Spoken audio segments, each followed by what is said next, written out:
para o final do dia, que eu acho que é até um horário que é melhor para a maioria das pessoas, mas a minha agenda é ditada pela ONU, então estamos no meio de um processo negociador que é realmente muito sensível. Ontem nós terminamos às 11h30 da noite e aí vamos retomar hoje às 10 horas da manhã, aqui de Nova York. Então, eu vou ficar o dia inteiro envolvida e eu não queria cancelar a minha participação. Então, obrigada por terem me adiantado, né, para que nós possamos, pelo menos, conversar nessa próxima hora. Então, serei muito breve também, para que a gente possa ter um momento de interação. Sei que vocês já tiveram a oportunidade de conversar com mulheres brilhantes sobre os mais diversos temas, né, nessa semana de celebração do Dia Internacional da Mulher, enfim, das mais diferentes perspectivas. Tiveram também uma conversa com a minha colega Amina. Então, eu acho que a minha intenção aqui é tentar estimulá-las a ingressarem, quem sabe, na carreira diplomática, né, porque precisamos, sim, de mais mulheres nesses quadros.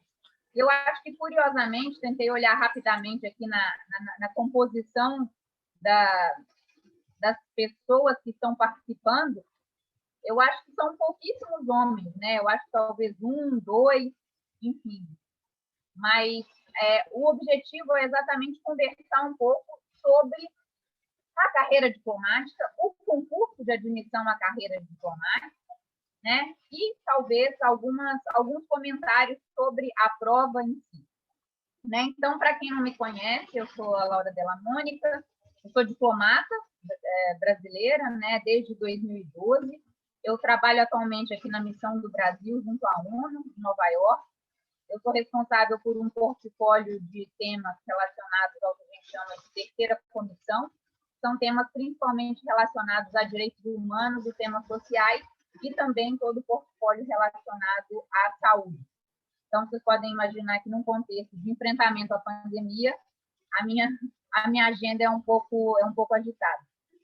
Mas, vamos lá. Quais são, então, os requisitos para ser um diplomata, né, uma diplomata?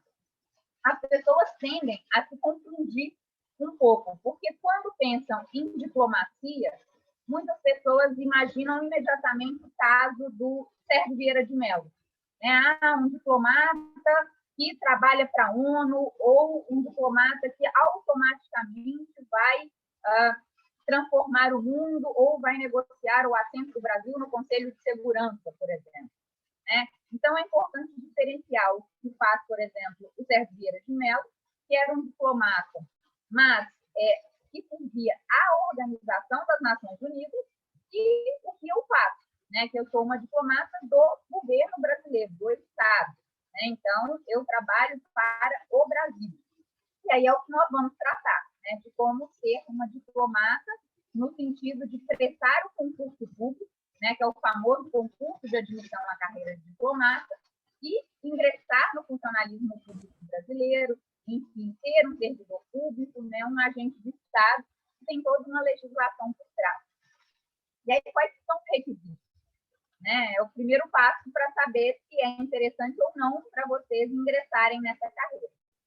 O primeiro passo é ser aprovado no concurso, né, que aí eu já vou comentar, é ser brasileiro nato, né, então não pode ser naturalizado. Laura, tem problema ter alguma cidadania? Né? Tem gente, eu tenho cidadania italiana, eu tenho cidadania de outro país. Não tem problema. Talvez tenha algum desafio se você for eventualmente vir naquele posto que você tem uma dupla cidadania. Mas aí já é um outro debate. Mas o importante é que você seja brasileiro nato. Né? Você estar no gozo dos seus direitos políticos, ou seja, você estar no pleno exercício das suas funções políticas, estar em dia com as suas obrigações eleitorais, no caso dos homens, em dia com o serviço militar, ter idade mínima de 18 anos, ter um diploma de nível superior. E aí isso é um ponto interessante, porque várias pessoas costumam me perguntar também: Laura, qual é o melhor curso para ser diplomata? Olha, essa é uma resposta difícil, né? Porque o curso superior é o curso que vai indicar a sua formação para o resto da sua vida. Né? Eu sempre falo, olha, você não pode escolher o seu curso superior pensando que ele vai ser um curso preparatório para o Itamaraty, né? Porque a gente nunca sabe o que vai acontecer lá na frente. Pode ser que no meio do caminho você mude de ideia, você chegue à conclusão que o concurso para o Itamaraty não é realmente o que você quer, enfim. Então, escolha o seu curso superior sempre pensando na sua formação profissional de uma forma abrangente. Mas, claro que alguns cursos eles têm uma relação um pouco mais próxima com aquilo que é exigido na carreira de diplomático, né? Uma pessoa que se forma em Direito, como é o meu caso, né, eu me formei em Direito na UFMG, talvez tenha um pouco mais de proximidade com os temas que são debatidos no universo da diplomacia de alguém que se formou em agronomia, né? Ou de alguém que se formou em veterinária. Claro, o curso de Relações Internacionais é realmente o curso que mais tem uma relação com o portfólio da diplomacia. Mas ele não necessariamente é um curso preparatório. Se o candidato, se o estudante, ele tem interesse realmente em ser diplomata, a sua preparação ao longo da graduação, ela vai ser um pouco diferente, né? Uma coisa é você estudar as matérias visando fazer um mestrado, fazer uma formação acadêmica. Outra coisa é você estudar, por exemplo, a história da política interna brasileira para fazer uma prova de concurso. Né? Isso tudo vocês têm que ter em mente na hora de fazer toda essa análise. Mas isso tudo para dizer que qualquer pessoa e qualquer nível superior pode ser diplomata. Então, eu tenho colegas das mais diferentes formações. Né? Eu tenho colegas formados em medicina, eu tenho colegas formados em relações públicas, em comunicação, e, inclusive, cursos que são reconhecidos pelo MEC como sendo de nível superior. Né? Várias pessoas dizem, Laura, mas eu me formei no exterior, né? Eu estudei fora. Desde que o MEC reconheça ou valide aquele documento como sendo um curso de nível superior, não há problema nenhum. Né? Isso eles têm que ter, esse reconhecimento precisa ter sido feito, né, pelo Ministério da Educação. E, claro, essa formação que o candidato ou que o estudante ele adquire ao longo da graduação pode ser fundamental para que ele também defina o que ele pretende ou quais são os interesses ao longo do processo preparatório do concurso. Né? Mas isso tudo são os requisitos para que a pessoa possa fazer o concurso. Né? Mas, ainda assim, é necessário que a candidata, né, seja aprovado no famoso CACD, né, que é o concurso de admissão à carreira de diplomata. Eu não sei quantos de vocês já prestaram concurso, seja para treinar, ou seja para conhecer a prova, ou se muitos realmente têm interesse em ser diplomatas, porque eu sei que a carreira, muitas vezes, traz alguns questionamentos. Né? Por um lado, a carreira pode ser muito interessante, pode ter até assim, um ar de glamour, de viagens, etc. Mas eu acho que eu já falei isso em outras oportunidades, né, para quem já me viu falando, a carreira também tem muitos desafios. Né? E é sempre importante para quem tem interesse na carreira diplomática conhecer quais são as limitações que existem dentro da carreira. Né? Conhecer que, olha, a carreira tem os seus prós e tem os seus contras. Assim como qualquer carreira, assim como qualquer concurso, né, qualquer profissão. Então, se por um lado eu posso dizer que é realmente muito interessante, é uma carreira que você tem um aprendizado, uma curva de aprendizado constante, mas como diz uma embaixadora que eu tenho muito apreço, ela fala, Laura, claro, você está num posto que é considerado a Disneylândia da diplomacia. Né? Você está na missão do Brasil junto à ONU em Nova York, que é um posto em que 99% dos diplomatas gostaria de estar, né? Você tem aqui, todos os temas são tratados em Nova York, é um posto multilateral, em que você discute com todos os países. Claro que não são todos os diplomatas que gostam dessa dinâmica, porque aqui você está com todos os países ao mesmo tempo.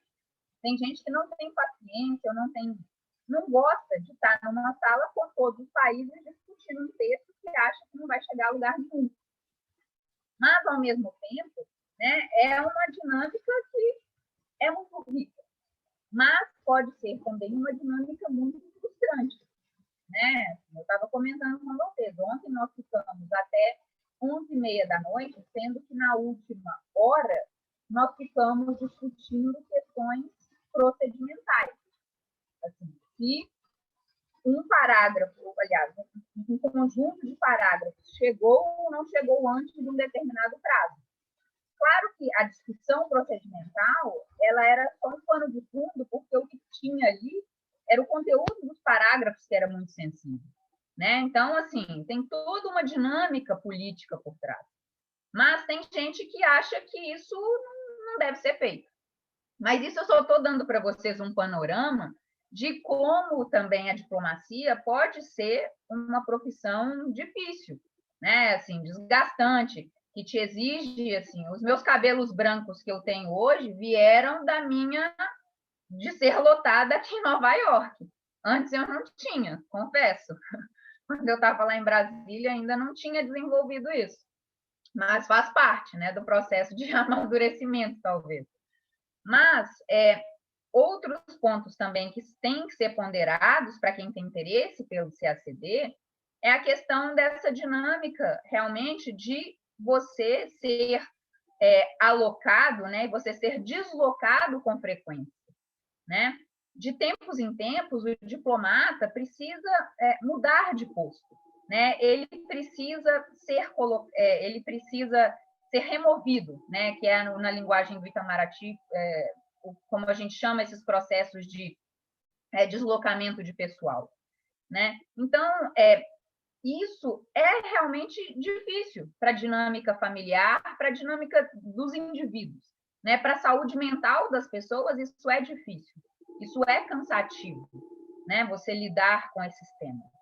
Então, você tem que sempre colocar na balança os prós e contras de realmente você se engajar numa profissão que vai exigir de você um comprometimento integral, né? Mas, enfim, isso é só para falar aí um pouco dos prós e contras. A gente pode entrar depois para falar um pouco mais disso, mas eu queria entrar um pouco, talvez, agora no próprio concurso, né? No próprio CACD, que é o concurso de admissão à carreira de diplomata, para dar um panorama de que o concurso ele é, às vezes, colocado, né, assim, hoje em dia há muitas informações disponíveis sobre o que é o concurso, sobre pessoas, professores, cursos, enfim.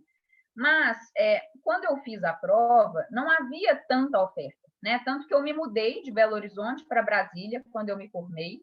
Né? Eu comecei a estudar para o concurso logo depois que eu me formei.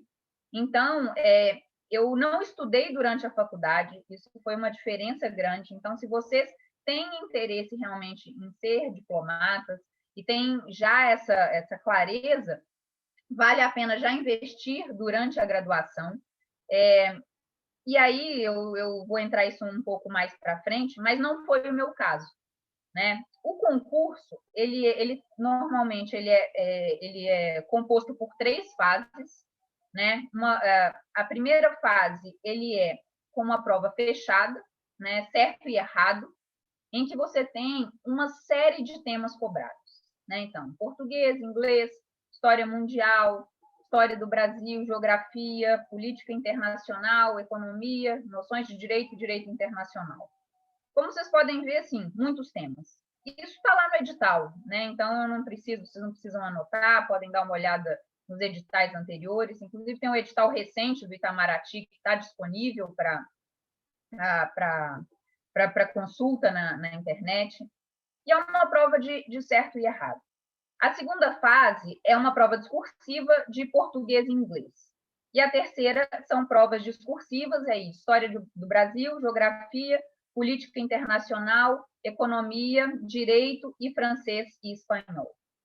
E aí, só descrevendo essas matérias, um ponto que eu queria chamar a atenção é que esse concurso, ele não é um concurso simples, né? Porque um concurso que exige, no mínimo, 3 línguas estrangeiras, eu falo isso com frequência, é um concurso que não é um concurso simples. E aí, muitas pessoas perguntam, nossa, Laura, mas você é diplomata, por que você fala, você tem um perfil no Instagram, por que você fala sobre a carreira? Eu falo, porque é importante que as pessoas conheçam esse concurso e porque as pessoas, infelizmente, esse concurso ainda não é para todas as pessoas. Espero que um dia seja. Mas um concurso que exige, no mínimo, 3 línguas, nós temos que ser realistas que não é um concurso ainda acessível para todas as pessoas. Né? Assim, é um concurso que vai te exigir inglês, francês e espanhol. Né? Então, é um concurso que vai exigir tanto uma dedicação de tempo quanto de recursos.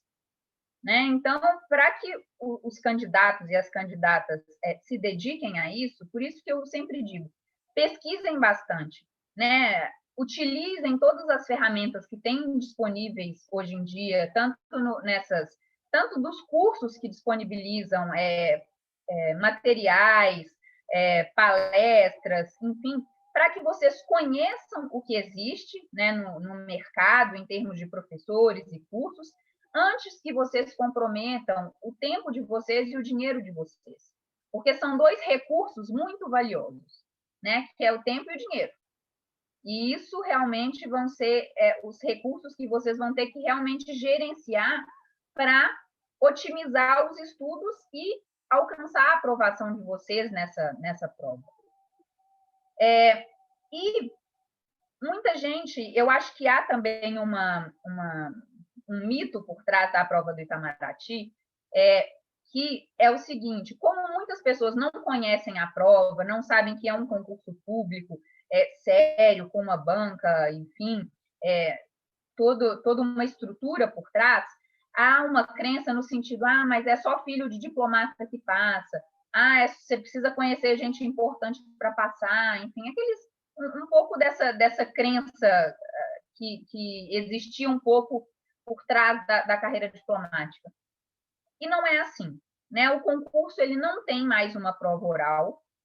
Né? Eu acho que desde do início dos anos 2000, não me lembro quando a prova oral deixou de existir, mas, enfim, o concurso, as provas são todas escritas, não identificadas, é um concurso público, né? Enfim, eu falo, acho que por experiência própria, né? Eu não tenho não conhecia nenhum diplomata, enfim, minha família não tem nenhum vínculo, né?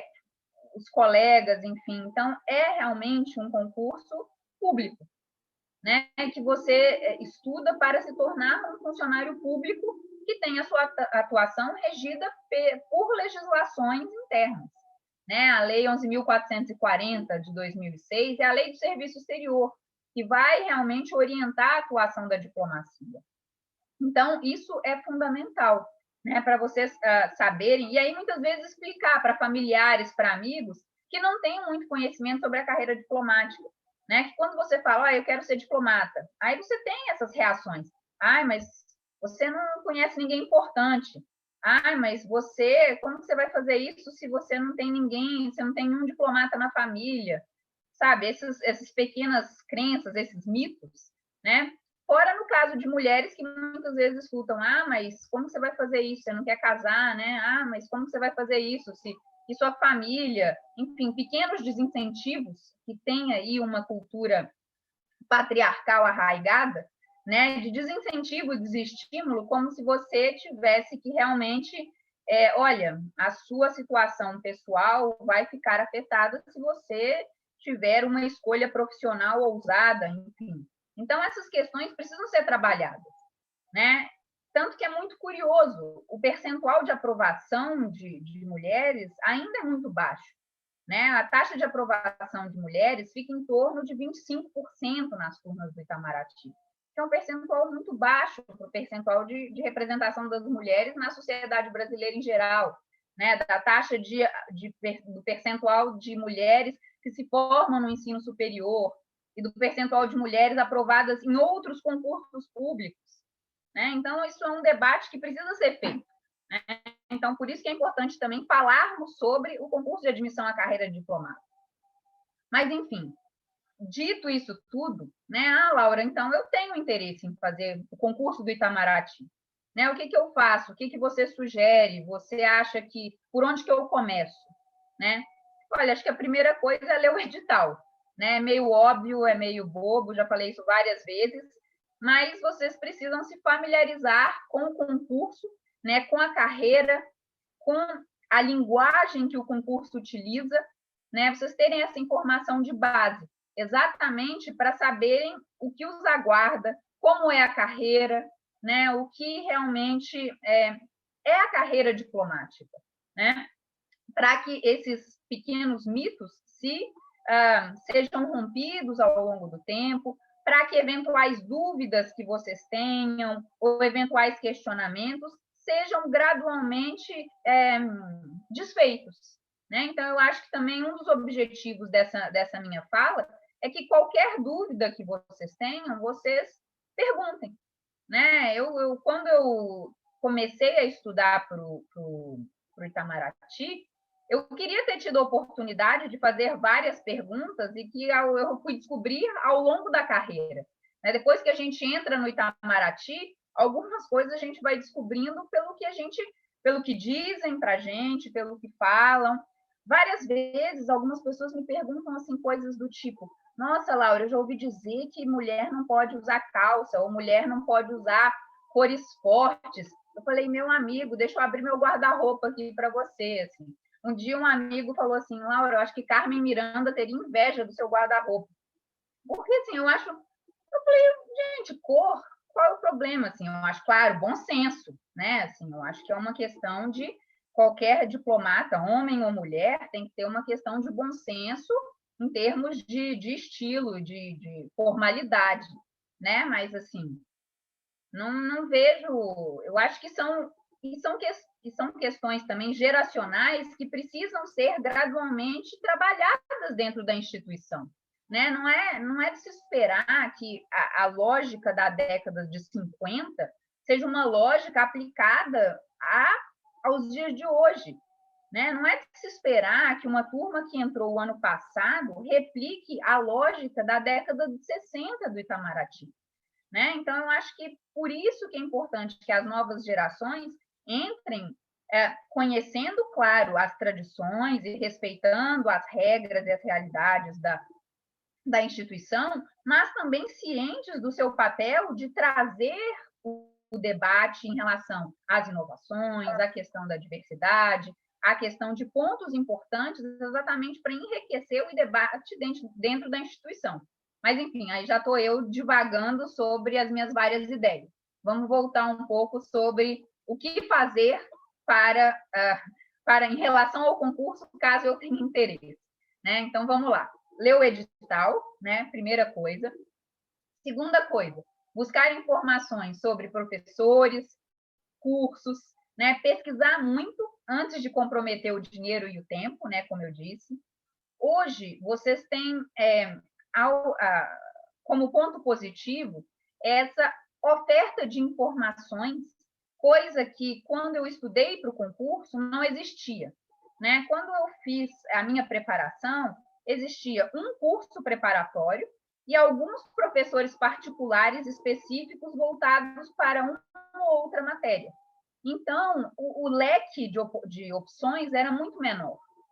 Hoje, existem diversas outras opções, existem diplomatas, inclusive, falando sobre a carreira, que eu acho que é interessante, porque eu tenho uma visão, né, eu tenho uma experiência, mas tem vários outros colegas que têm outras percepções, outras experiências, inclusive colegas que têm uma realidade que tem, por exemplo, que têm filhos, que têm cônjuges estrangeiros, enfim, que tem outros elementos que enriquecem, inclusive, esse debate e trazem outras perspectivas que podem ser interessantes para que vocês também conheçam essas outras visões. Né? Então, aproveitem todas essas informações, mas, claro, com muito cuidado, com muita parcimônia. Né? Na época em que eu estudei, como não tinha muita informação, eu não tinha muita escolha. Então, era aquilo ou era aquilo. Pronto. Tá? E também eu não tinha, assim, não tinha Instagram, não tinha WhatsApp, né? Assim, o WhatsApp surgiu, eu já estava dentro do Itamaraty. Então, as distrações, entre aspas, eram menores, né? O que auxiliava, de certa forma, a gente sentar e se concentrar para estudar. Então, esse é um desafio adicional que vocês têm que lidar, né, para essa concentração. Outra dica que eu daria é se dediquem desde já às línguas. E aí, quando eu falo línguas, eu digo inglês, francês, espanhol e português.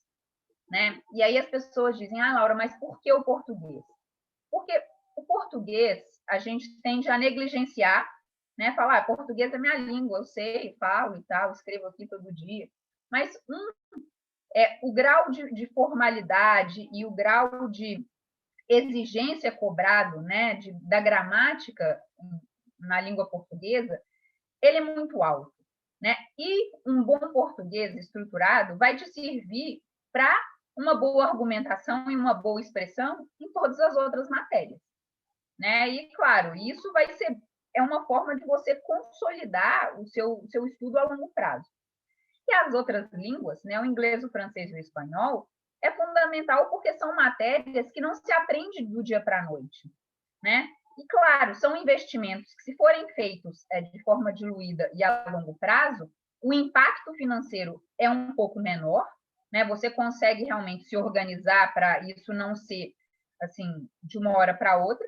E convenhamos, assim, por mais você consegue decorar o artigo 4º da Constituição de hoje para amanhã, mas você não consegue aprender a responder uma pergunta em francês de hoje para amanhã. Então, são pequenas habilidades, né, que se bem organizadas, você consegue realmente desenvolver aí um diferencial em relação a outros candidatos que não estão se preparando com um planejamento bem feito. Outra dica que eu daria é se conhecer é importante, né? E eu digo pelo seguinte, eu não tinha tantas habilidades em economia. Então, sabendo disso, foi uma matéria que eu comecei a estudar desde cedo, né? Então, por exemplo, eu investi um pouco mais. Eu peguei um professor particular de economia, né? Eu não consegui entender CEOs cortados, assim, de jeito nenhum. Então, assim, são pequenas. Você sabendo quais são as suas dificuldades, você consegue direcionar um pouco melhor o seu estudo. E aí, para concluir, né, eu queria só comentar algumas características, e aí características pessoais, assim, em termos de personalidade, que eu acho que são muito válidas assim, para lidar com o concurso e que eu acho que são muito importantes também para a diplomacia, né, em termos de lidar com as pessoas. Não que seja possível aplicá-las sempre, né, porque somos humanos, né, a gente oscila. Então, é que eu sempre digo que o diplomata, né, a diplomata tem que ser um camaleão. A gente tem que saber sempre se adaptar às diferentes circunstâncias. Então, hoje, inclusive, eu acordei e eu pensei assim, eu falei, gente, como que eu vou chegar na negociação hoje? Porque ontem eu estava muito dura. Assim, eu acho que ontem eu precisava ser dura, porque eu acho que o pessoal estava precisando de um pouco mais de realismo, assim, sabe? O pessoal estava muito solto. Aí, mas assim, você precisa sempre refletir qual vai ser a sua estratégia, o seu papel. E isso vale para a prova, e isso vale para a diplomacia. Então, a forma como você lida com a primeira fase do concurso, que é um certo e errado, é né? É uma visão pragmática. Você não precisa ficar conjecturando, sabe? Se falou assim, indivíduos têm personalidade de direito internacional, certo e errado. Pronto, é uma afirmação, não tem que ficar, sabe, divagando. É aquilo ou não é?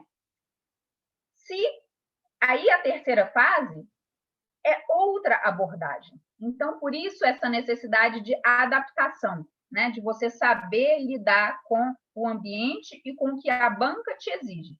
Então, por isso, essa habilidade de se adaptar e ler a situação é fundamental. Outro ponto importante que vale muito para a dinâmica do concurso e para a carreira diplomática é cuidar da saúde física e mental. Né? Assim, por isso que eu falo que eu estou dando essa dica, mas nem sempre a gente aplica. Né? A gente tenta, mas nem sempre o mundo ajuda também. Né? Então, assim, o mundo às vezes não coopera para a nossa saúde mental, mas a gente tenta.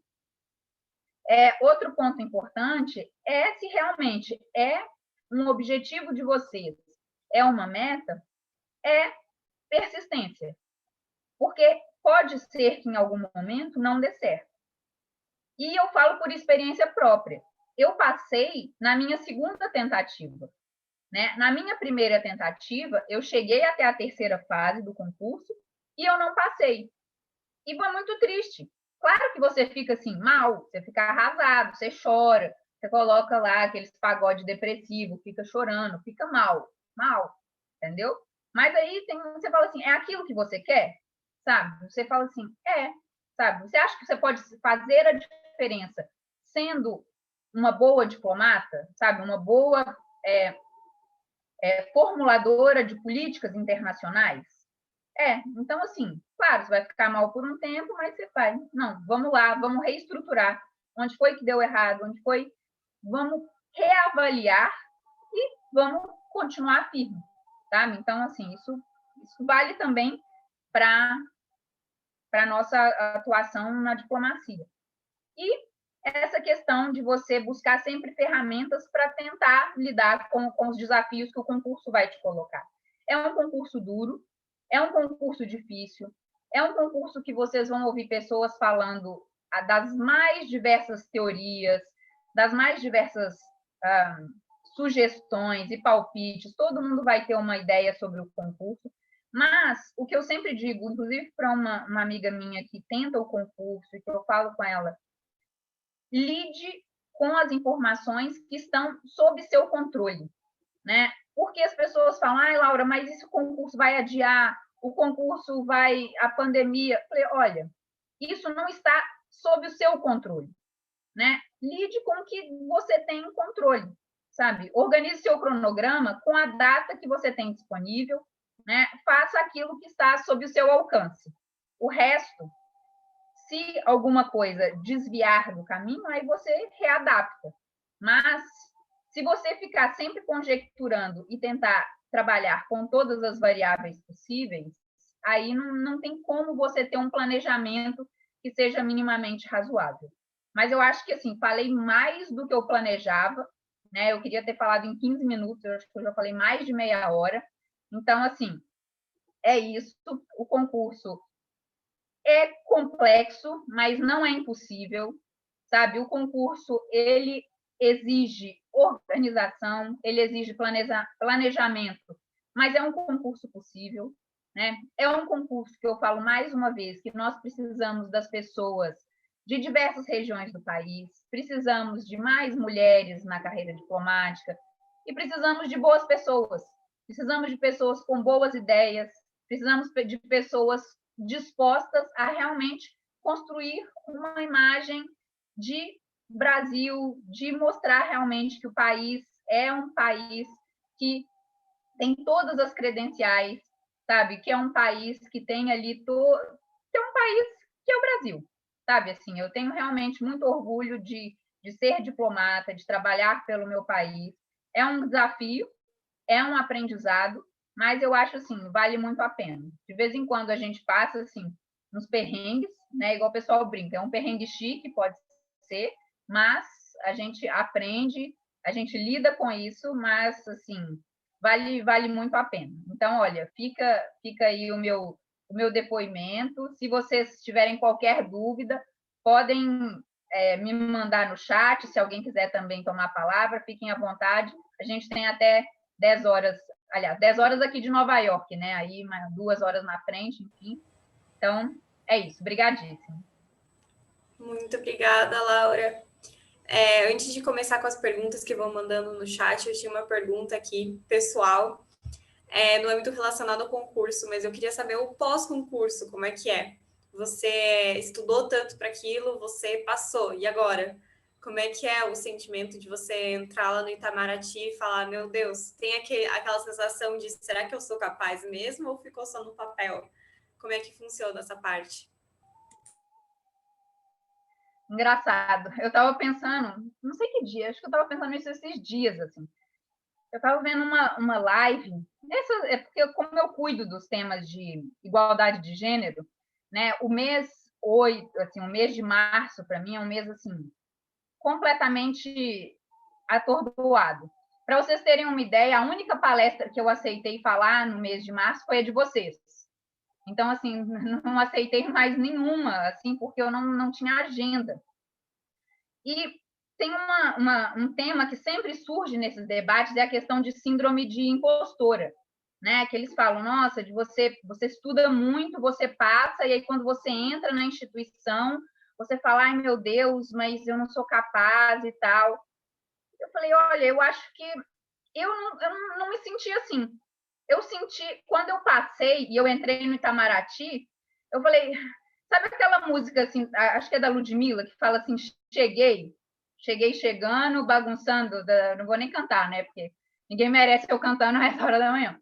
Então, assim, era meu sentimento. Eu falei assim, cheguei. Tipo assim, só estavam me esperando, sabe? Então, mas assim, brincadeiras à parte, eu acho que quando você realmente quer e você. E assim, eu acreditava realmente no potencial da instituição, e eu acredito realmente, eu acho que o Itamaraty, o Ministério das Relações Exteriores, é uma instituição realmente assim, de uma qualidade, assim, de uma estrutura, as pessoas que estão lá dentro. E realmente, assim, eu me senti realmente muito honrada de fazer parte da instituição. E aí, chegando lá, e aí você vê seus colegas, enfim, e você foi aprovado, sabe? Então, eu acho que o sentimento foi de agora, assim, estou entre iguais.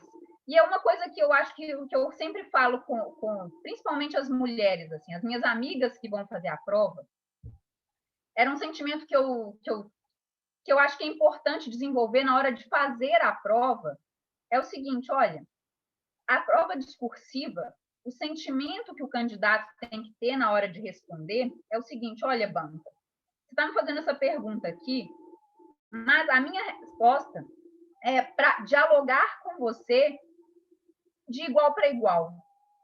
Sabe, assim, você não tem que se colocar em relação à banca num nível de inferioridade. Porque eu te falo assim, eu já dei aula, antes de vir para cá, eu dava aula de direito internacional. E quando você corrige as provas, né? Eu era assistente do professor Doracioto, na História da América Latina e História de Política Externa brasileira no Rio Branco. E a gente conversava sobre isso. Então, quando você corrige uma questão, um aluno que estuda para o Itamaraty, ele sabe muito, ele está muito bem preparado. Então, a tendência é que a resposta seja muito bem estruturada. Né? Às vezes ele sabe até mais em detalhe do que o próprio examinador. Então, assim, eu acho que a gente tem que desconstruir um pouco essa insegurança. Sabe? É uma insegurança, é normal, sabe? Não estou dizendo que é um problema, é normal.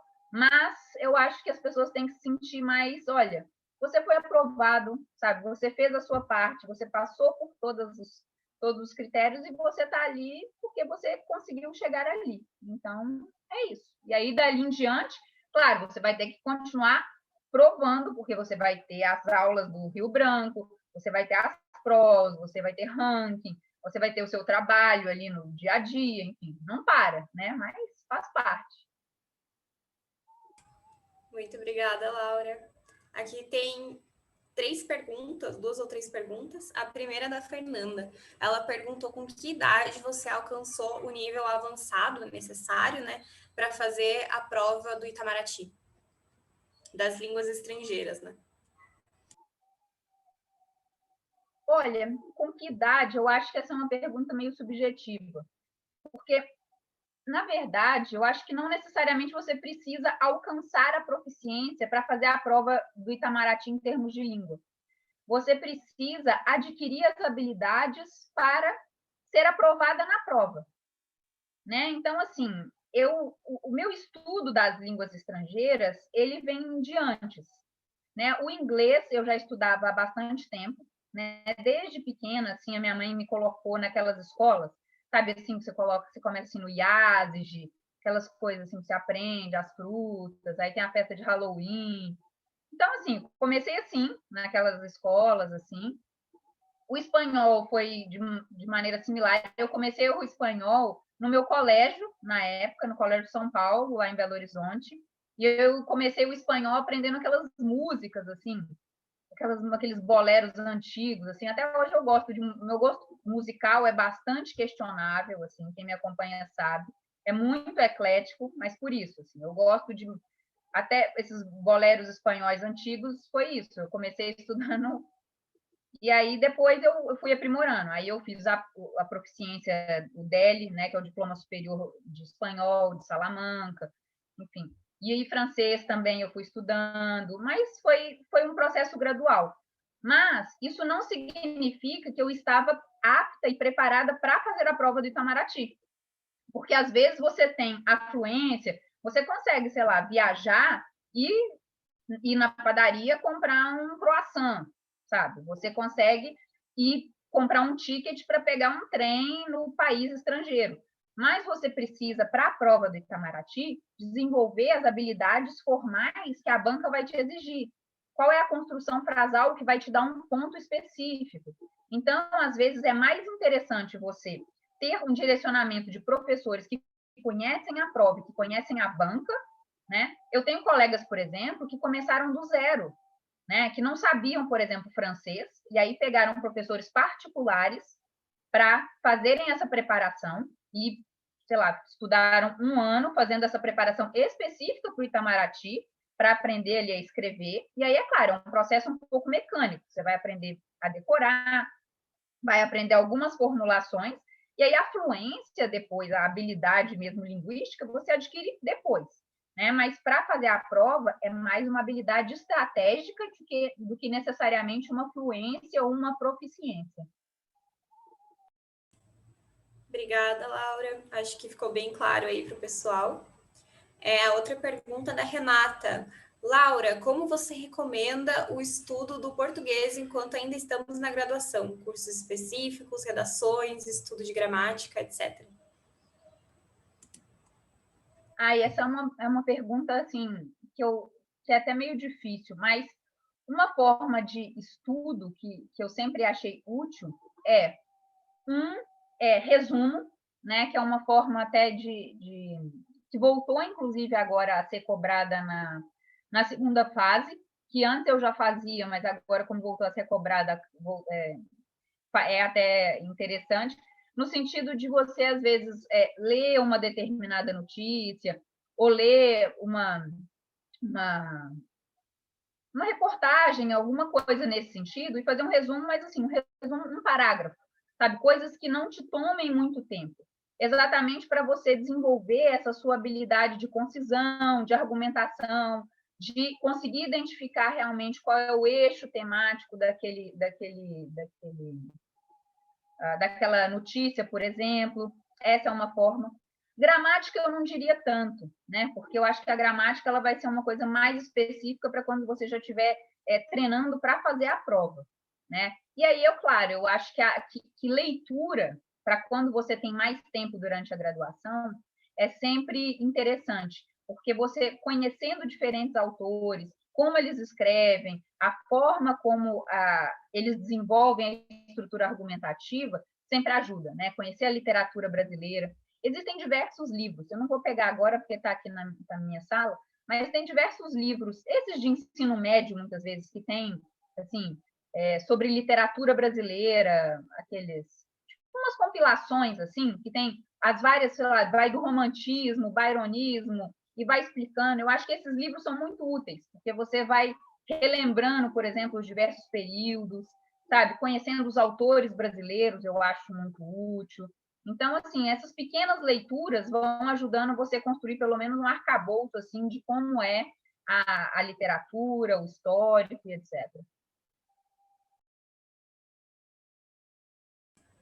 Obrigada, Laura. Agora tem mais uma pergunta da Ana, aqui da Micromoon. Como é o processo de estudo já no Rio Branco, conciliado com o exercício da profissão? Eu acho que isso é uma dúvida que muitos têm, né? A gente acaba juntando a ideia de Itamaraty, Rio Branco, né? E a gente acaba não sabendo direito como é que é o processo quando você entra. Tá. Quando você entra, normalmente você tem um ano que é só estudo. Então, você só estuda em tempo integral. Mas, assim, é difícil pelo seguinte, porque você está ali, você cumpre o horário, né? Um horário já de 40 horas semanais, 8 horas por semana, mas você está estudando, mas, ao mesmo tempo, você tem uma série de tarefas para casa. Né? Então, você tem trabalhos, você tem artigos que você tem que produzir, você tem provas. Então, basicamente, você tem ali 8 horas que você está no Rio Branco, e aí você chega em casa, você ainda tem que escrever, você tem que estudar. Então, muita gente acha também o Rio Branco cansativo, porque sai de uma rotina pesada de estudos e cai numa rotina pesada de estudos. Até porque o ranking do Rio Branco define a sua lotação. Isso significa que, dependendo as notas que você tira nas matérias do Rio Branco, vão definir onde você vai trabalhar depois que você termina o Rio Branco. Mas, assim, só para... Então, você fica um ano, normalmente, né? Pode variar dependendo da turma ou da época. Mas a minha turma foi assim, você fica um ano estudando no Rio Branco, e depois um semestre você fica de manhã tendo aula e à tarde fazendo o estágio. Né? E esse estágio você faz em diferentes áreas do Itamaraty. Eu fiz, por exemplo, na minha turma, nós tivemos a oportunidade de fazer estágio em 2 áreas diferentes. Eu fiz, aí eu escolhi fazer um estágio na área financeira, econômica, né? Eu fiz um estágio na divisão de agricultura e produtos de base, e depois fiz um estágio na divisão de temas sociais, que inclusive foi onde eu escolhi trabalhar depois. Então, é mais ou menos assim. Você tem um período de estudo, depois um período de estudo conciliado com estágio. Para mim, o mais desafiador, na verdade, não foi essa conciliação de estudar no Rio Branco. Foi que durante o Rio Branco e durante o meu estudo para o Itamaraty, eu fazia mestrado na UNB. Então, minha vida foi meio caótica. Mas, assim, depois a gente não vai ter muito tempo.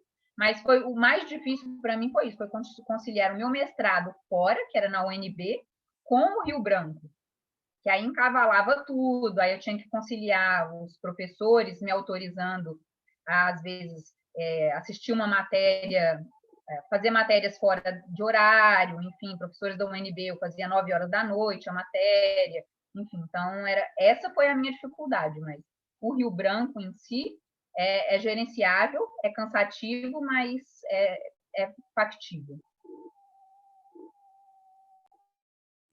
Obrigada. Nosso tempo está acabando, então eu estou tendo que cortar algumas perguntas, mas eu vou tentar passar o máximo que a gente conseguir.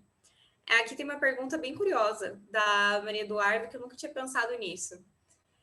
Você acha que para o futuro o estudo no Instituto Rio Branco continuará apenas em Brasília ou há uma tendência de ter em outras cidades também?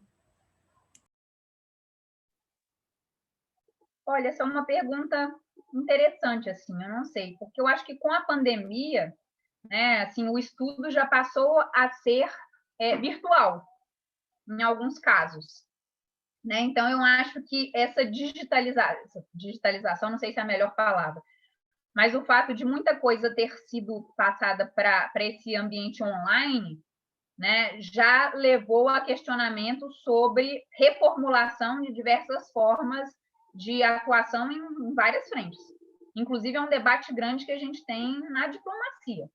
Né? Para mim, algumas coisas sim, em outros pontos, para mim, não faz sim, mostrou que a diplomacia presencial se faz mais necessária do que nunca. Mas isso aí é tema para uma outra conversa. Mas eu acho que que, nesse contexto, a atuação do Instituto Rio Branco, a reformulação dos temas, a forma como ele irá atuar, é realmente um tema a ser pensado mais para frente. Tanto a forma como as aulas são entregues, né, se presencial, se virtual, e, inclusive, a forma como as localidades. Mas eu acho que, enquanto o Instituto continuar sendo em Brasília, né, eu acho muito difícil essa descentralização, até porque você tem o Ministério está lá, né, o Instituto está lá. Uma coisa é a prova do concurso de seleção ser em várias capitais. Outra coisa é a formação dos candidatos ser descentralizada, né? Isso aí acho que é um debate um pouco mais complexo. Não vejo o Itamaraty fazendo esse debate nesse momento. Muito bem. Laura, eu acho que a gente já vai te liberando, que a gente sabe que se você está super ocupada, a gente já está super agradecido de você ter cedido esse tempo para a gente.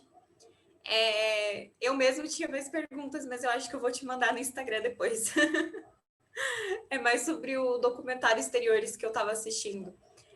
Mas depois a gente vê essa questão, aqui também ficaram outras perguntas, né? Depois a gente vê como é que a gente pode fazer para elas serem respondidas, né? Não, fiquem à vontade depois, se quiserem me mandar no Instagram, né? Eu uso o meu Instagram, que é Laura_Delamônica. Tem uma pergunta que eu acho que eu achei até interessante, se tem alguma diferença entre universidade pública e privada. Não vejo nenhuma diferença, tá? Nenhuma diferença. Eu acho que, pelo menos dentro do Itamaraty, nunca isso surgiu. Enfim, então, já fica a dica também, né? Já que a Belém mencionou o documentário Exteriores, né? Quem não assistiu, assista.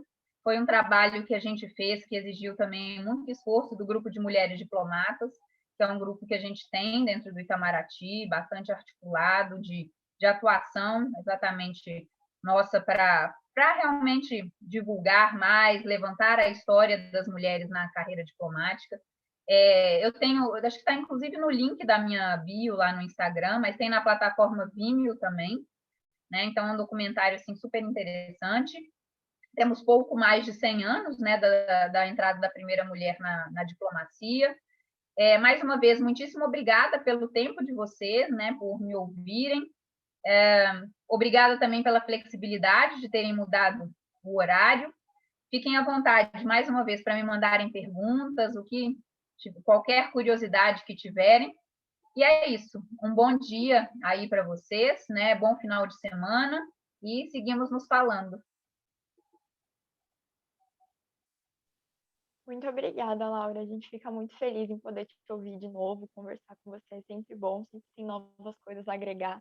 E eu vou dizer a mesma coisa que eu conversei com a Mena na segunda, que é ótimo a gente poder ouvir mulheres tão incríveis, inclusive as mulheres do grupo de mulheres no Itamaraty, como os nossos modelos, né? É bom a gente ter referências tão sensacionais, tão fortes, femininas. Muito obrigada. Obrigada, gente. Então, Feliz Dia da Mulher atrasado. Para todas nós. Obrigada. Tchau, tchau. Obrigada, Laura. E obrigada a quem organizou o evento, né? Gostei muito. Parabéns, tá tudo muito bem organizado. E é isso, né? Agradecer vocês que organizaram, porque não dá. É muito trabalho, né? É fácil. Nossa, uma honra Obrigada. escutar isso. Obrigada.